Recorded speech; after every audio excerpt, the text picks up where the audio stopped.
Hi, everyone. Thanks for being here.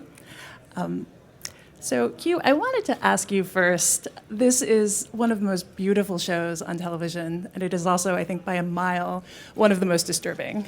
What is it like for you as an actor to go to such a dark place, especially with the first season where it just was kind of a spiral downwards for your character? It's great. I mean, I understand why you would ask that question, but the reality is that I get to work with Mads, and I get to work with Lawrence and Caroline and the rest of the cast, and I get to work with Brian Fuller's script. I see a flower crown. Hello. and that's a treat. Like, every day is a treat. And the only issue I would say is the temperature in Toronto where we film. But honestly, other than that, I love it, and I don't have a problem shutting off at the end of the day. I mean, there's darkness, but there's a lot of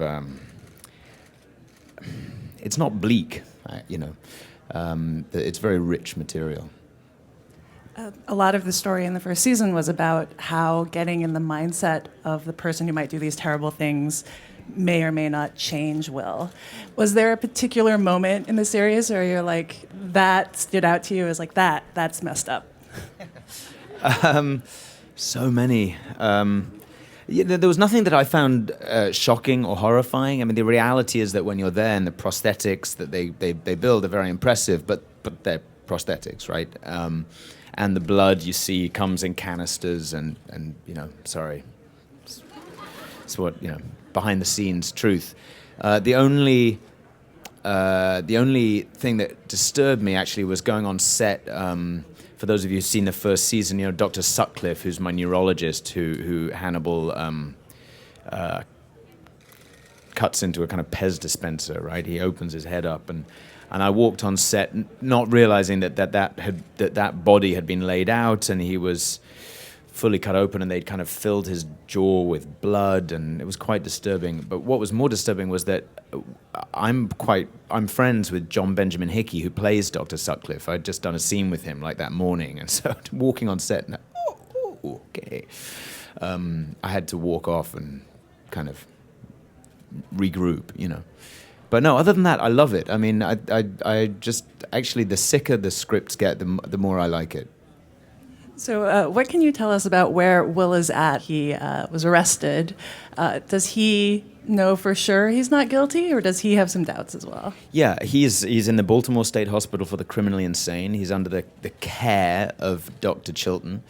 And he's clinging on very firmly to this newfound understanding that he's innocent, but he's still, the problem is he has nothing to back it up, not only to anybody else, but to himself. Like, Hannibal has taken advantage of his of encephalitis, and he has no understanding of what's happened to him, right?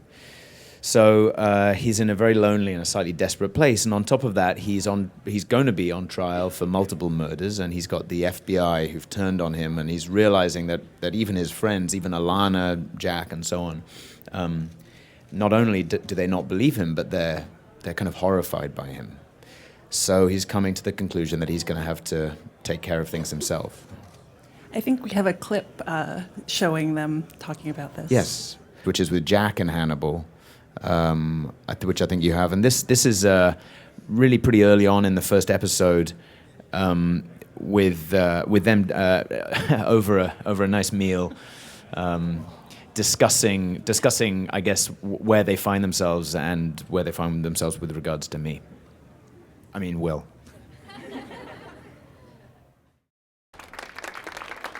How could you not suspect a man in that suit? Right? That's my question. So that kind of sets up where we are at the beginning of the first season, in terms of their feelings about me, well, there we go. Yeah.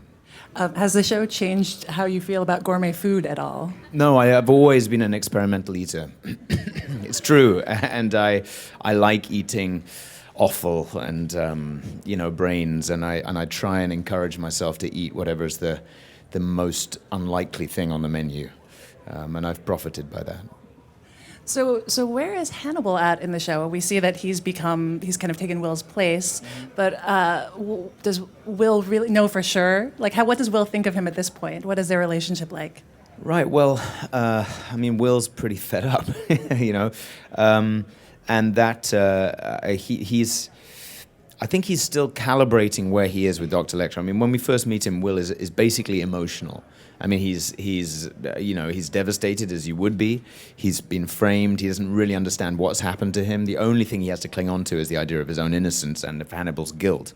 And over the course of the first episode and going into the second episode, he realizes that the more he proclaims that and the more he expresses those feelings, the worse it looks for him. Right? The more he says it was that guy, the more the FBI are writing him off as, okay, this guy's at best delusional. So he has to retreat and kind of, marshal his strength and take a new tack as we move forward. So with Hannibal, and part of that I mean, I'm not going to give you any spoilers, but part of that marshaling his strength and is okay, how am I going to take a new tack with Hannibal?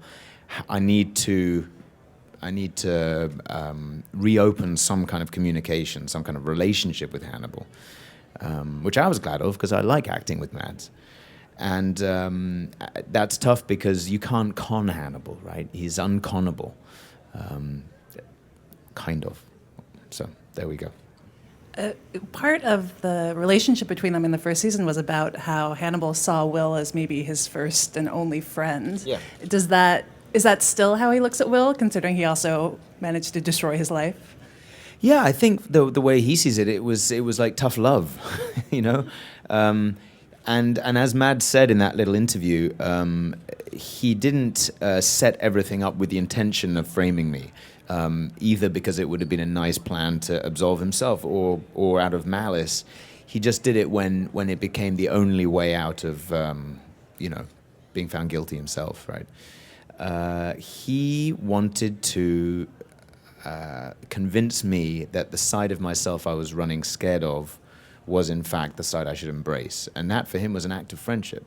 And as a kind of side effect of that, he would gain a friend also. And I think he still feels like that. In fact, I think that the vulnerability Hannibal has in the second season is exactly that he's put his best friend in jail and he wants him back. And Will begins to come to a point of understanding that and realizes that gives him a certain amount of leverage.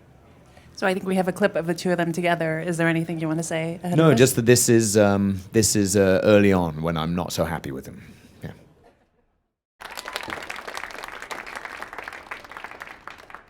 It's a little Thomas Harris quote in there, I think. Well, I would assume that you're not getting out of that cell in the immediate future in the show. What is it like to kind of have that restriction in terms of your acting? Oh, God. Yeah, or out of that onesie. I thought it was great, and it is kind of fun, and it feels like a real part of the language of the books and the movies. You're behind bars, you're in the onesie. It's very cool. But technically speaking, being in a 10 by 10 jail cell with only one open wall with bars in it is really restrictive. And you realize, like, on day one, the other thing is you film all your scenes back to back because they're like, okay, great, well, we've got Will in this box, we'll just shoot everything right now, you know. And you realize, like, after the third scene, well, you know, hell, I did that scene, I sat on my bunk, and then in the second scene I paced up and down, and the third scene I kind of came up to the bars. I've got nothing left, you know. There was they had built a little, because you have them in cells, like a toilet, you know, that was attached to the wall, and I just kind of wanted to find an opportunity to sit on that, but it was never quite the moment. So there's that's one thing. And in a sense, emotionally, that holds true as well, because Will is being, in the first episode in particular, being visited by a kind of roster of Jack comes to him, Alana comes to him, Hannibal comes to him, and other people as well. And he's playing out not identical but similar beats of, you know, I'm innocent, so I had to find ways to kind of redirect that. And then the third thing is that, so you're in the cell, then there's the bars, then there's the camera, so you're always aware that basically you've just got to hit your mark to an inch, or there's a bar in the way, and then they can't use it. So the camera guys are behind they're going like, and it doesn't exactly add up to spontaneity. It doesn't free you up very much. So, without giving anything away, there have been moments when I've not been in my cell, and that's been kind of nice. You mentioned this a little bit before, but can you tell us a bit about where your character is at with the other characters? It seems like Jack is pretty quick to believe in his guilt. Is that true? And what about Alana and the others? Yeah, there's a debate going on at the beginning of the season as to whether I'm an intelligent psychopath who has deliberately and coldly gone about creating this situation, and that my whole story about blackouts and so on is an elaborate ruse, or whether in fact I did these things but I was unconscious when I did them. Like, those are the only two options that are being discussed. So Alana, for example, is adhering to the second view and urging me to defend myself and get legal defense and so on. And I'm basically saying, well, really, do you think that's supportive? That I just did it? I didn't mean to. Yeah, as I say, Will's going through this in a different way with different people, but he's rapidly coming to the conclusion that he's not going to get any substantial support from anywhere but himself. Yeah, there's a certain kind of ruthlessness that's coming through to Will, right? He always, there was something he was frightened of in the first season about himself, and he's coming to the conclusion that he's going to have to face up to and embrace that side of himself if he's going to get anywhere. So showrunner Brian Fuller is known for having these really distinctive visual style to his shows, and this is no different. It does have this, in the first season, it had a very nightmarish quality, but very poetic as well. Now Will is no longer suffering from encephalitis. Has that changed those qualities, or is that still part of the show? Well, I think that Hannibal has kind of, as he says in that clip, is now inside Will's brain. And in fact, I don't know exactly at what point Will was supposed to have been suffering the onset of encephalitis, but the symptoms didn't arrive till kind of halfway through the first season. My feeling is that his brain was already, inflamed in a different way from birth, and certainly within the confines of the jail. Not only is he prey to that kind of imagination, but he also is employing it. I don't know if anybody here has read the book Hannibal, but there's descriptions of Hannibal and the techniques that he employed when he was in jail, called his mind palace, right? When he constructed an elaborate kind of inner sanctum to go to inside his brain, in which he stored his memories. So in a very, very minor way, took that idea that Will can use his imagination as a place of retreat to shut out Chilton's stupid babbling or whatever it might be, and go and to kind of a place of meditation and what happens. Just as the stag started to invade his dream life in the first season, so his place of calm in the second season starts getting invaded to a certain degree by this bleaker imagery. Can you tell me a little bit about the show as a prequel? Many people have some idea, at least through the books or through the films, about where these characters end up. It does seem like it gives a bit of a sense of another layer of foreshadowing or doom to the series that it plays with a bit. Do you agree? Yeah, I would say so. But then again, in Red Dragon, in which describes the Will Graham and Hannibal for the first time, you get maybe 15 pages worth of backstory, and you learn that Will put Hannibal away, and then there's a few snippets. You actually hear about Garrett Jacob Hobbs, who's the guy that I shoot in the first episode of the first season.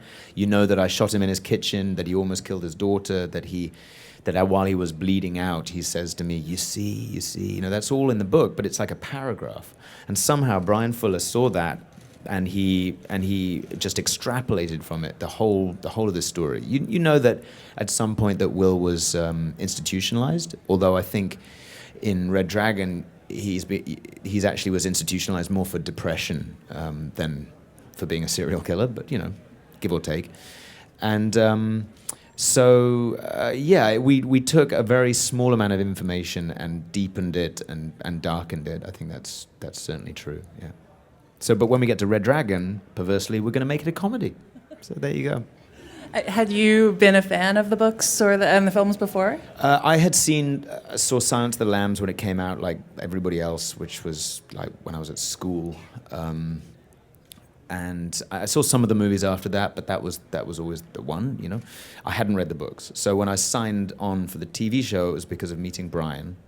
I had like a half-hour meeting with Brian, and he described this last season we did. He described the second season, the third season, the fourth season. I mean, turned out it was all kind of approximations, but still, he had a very rich vision of what he wanted to do with the characters and kind of explain why would you go back to these characters, you know, and he made that abundantly clear. So on the basis of that and his first script, I signed up. And then I went and I read Red Dragon, and I realized, oh God, I've really got myself into something here. Like this character's crazy, you know. The other way of saying that is that there was a huge amount of information in that book, like an incredible blueprint for an actor to go to, and it's basically a really in-depth description of the inside of Will Graham's head, most of that novel. So I had that to work from. I'm going to open things up for questions in a second, but I did want to ask you first, the opening sequence of the premiere was released online, this kind of epic fight between Mads and Lawrence Fishburne. Is there anything you can tell us about that? And can we expect to see any action scenes with Will, or is he more about the life of the mind? Oh, Will, an action. Let me think. Yeah, no, there's a few moments. I mean, I have a stunt double,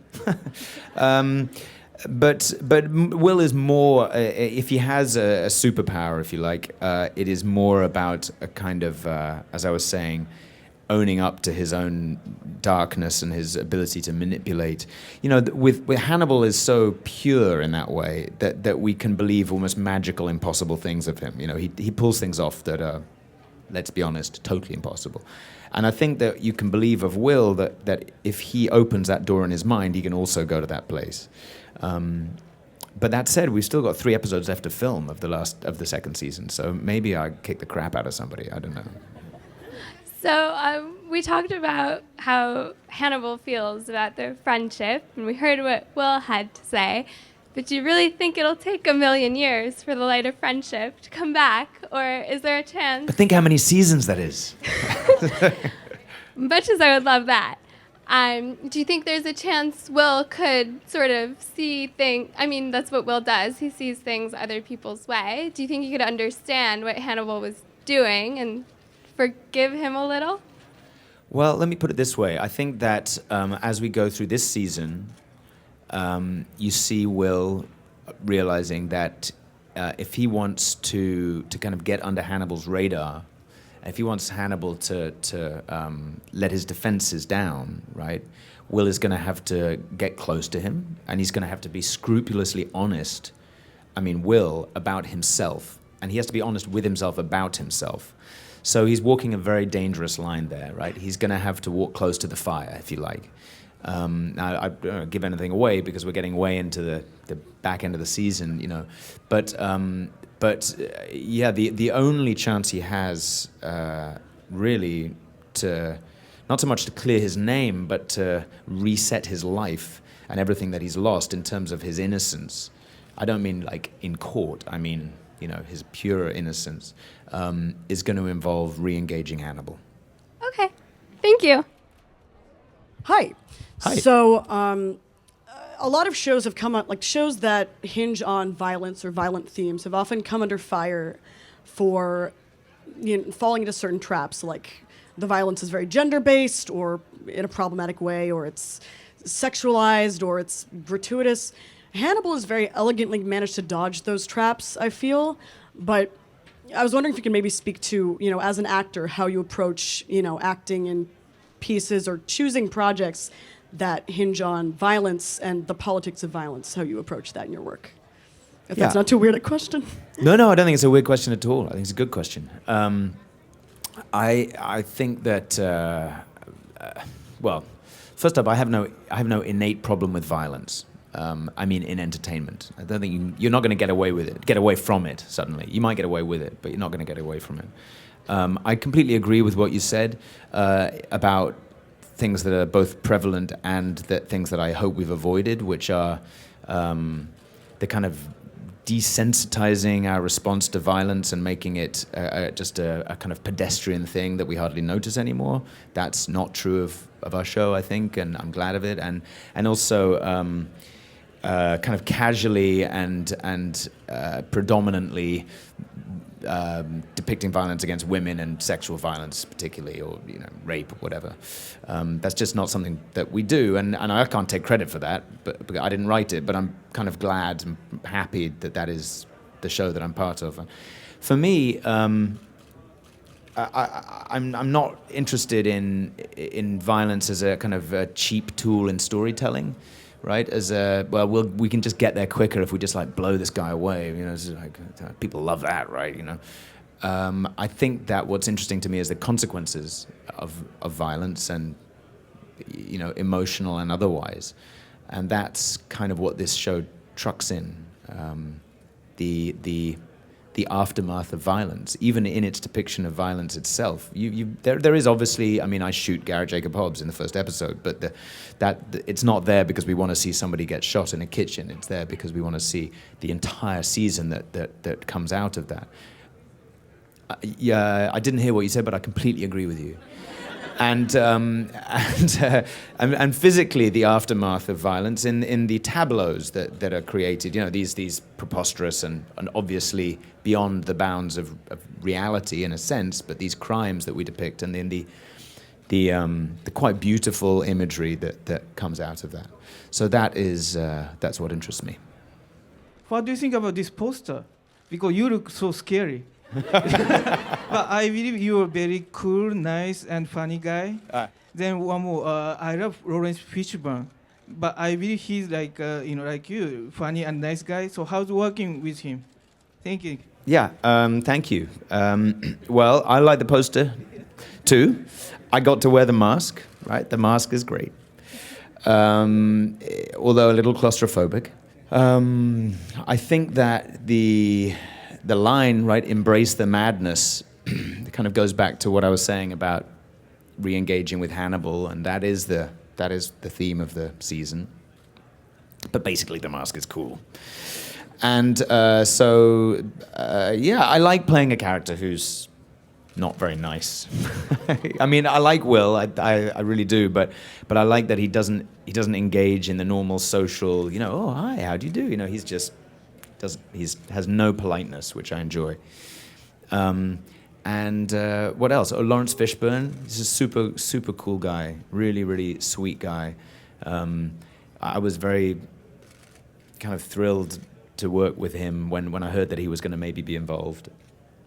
And like you, probably, I've watched him since Apocalypse Now. I wasn't watching movies when Apocalypse Now came out, but I've seen him in great films for years, and he's just a nice, humble, cool guy.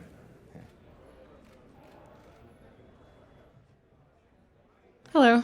Hello. Has playing Will Graham opened your mind at all to the world of mental health? Like, have you learned something new through playing Will? I would have to, honestly, no. I think I came into the role and the job with some understanding based on previous work that I'd done, which not that there was a direct correlation, but that it helped me kind of figure out who he might be. But Will's own predicament, and particularly the encephalitis, is a bit like the violence and so much else in the show is really very heightened. Like our job as actors, I suppose, is to find a way to believe it and make it real and allow you to believe it so that the other stuff can take off. So if I'd been there, like reading medical textbooks and calling Brian and saying, like, Brian, are they just like, nobody would do this, then that would not have been very helpful. To go back to what I was saying before, I kind of thought early on about the notion of somebody who's on the opposite of being on the autistic spectrum. That's the way I envisioned him, right? There are people who have no ability to read other people and who are very much shut off and have no control over that. And then there's us, so we consider ourselves, most of us, neurotypical people, right, to be down one end of that spectrum. What if we're just all at the middle of the spectrum and it extends in the other direction? There are people who have quite the opposite problem, and I believe this to be true. Like, probably a lot of people that self-identify as being psychic or whatever, people who can't control the information coming through to them and read the different pieces of information coming off all of us all the time in a much more porous way. And then if that person happened to be particularly attuned to a serial killer, that would be Will. So that's how I thought about it. So we know what happens to Will in the books with Dollarhide, and so I was curious if that was something we were ever going to have to, I would say dread, because I would hate anything to happen to Will in the series if that was something we had to worry about. I can't stop you worrying. I don't know is the honest answer. I mean, we're definitely going into, God willing, right? If you all actually watch it and don't illegally download it, that would be good. That'll give us a third season. We'll go into Red Dragon, but I think as we get further and further into this world that we're creating, it's still Thomas Harris's world, but we get a little bit more elbow room. And you'll see some characters coming in this season that you may have read about, the Vergers and so on. And Brian is able to, I think, I don't want to say take liberties, but invest his own creativity in it. So I hope that by the time we get to Red Dragon, we'll also be able to do our own thing, because a lot of people have read Red Dragon, and if suddenly we were just like following the exact chapter-by-chapter layout, well, that would be no fun. We've spent 2 years trying to surprise everybody. So. And that includes me. So I'm gonna. It's a slight cheat, a slight ducking of the question, but I don't know. Listen, I also would like to think that if we do get to that story, there'd be life for Will Graham in the story afterwards. So we'll see. Hi. Hi. Okay, I'm just gonna take my chance right now. I made you a Will doll. Oh. If I could give it to you. Yes, please. Yes. Thank and you. I actually You're so do have kind. a question too. Oh, thank you. This is season 1, Will. Yes. Season 2 will come up next. Okay, I do have a question. So this show is very gruesome and very dark, but we've seen in the DVD that there are bloopers in when you guys were filming this. How often does this happen, and who usually breaks out of character in the cast? Well, I've got to say that since we realized at the end of season 1 that they'd made a blooper reel, I've noticed in season 2 that I think people are trying a little harder to get on the blooper reel, and I can't claim to be completely innocent there, because you want to be on the blooper reel, but I would have to say Scott Thompson, right, who plays Jimmy Price. Scott is a very funny man, and I don't know if any of you've seen him on the Colbert Report over the last few weeks during the Olympics. He went out to the Sochi Olympics as Colbert's, as his buddy, right? Yeah, a buddy Cole. It's extremely funny, and he's a brilliant guy, but he doesn't make it easy sometimes to keep a straight face. Thank you for the doll. I'll give it to my son and freak him out. Hi, I guess I was wondering about last season while you were filming, were there any scenes, I guess to you in particular, that stood out as being very memorable to film, like either intense or something funny happened, or? Yeah, I really liked filming the scene, which I thought was going to be difficult, and it was in some ways, which is in Hannibal's dining room. When I show up with Gideon, I'm full-blown encephalitis. I think it's Garrett Jacob Hobbs, right? And he sits down at the end of the table.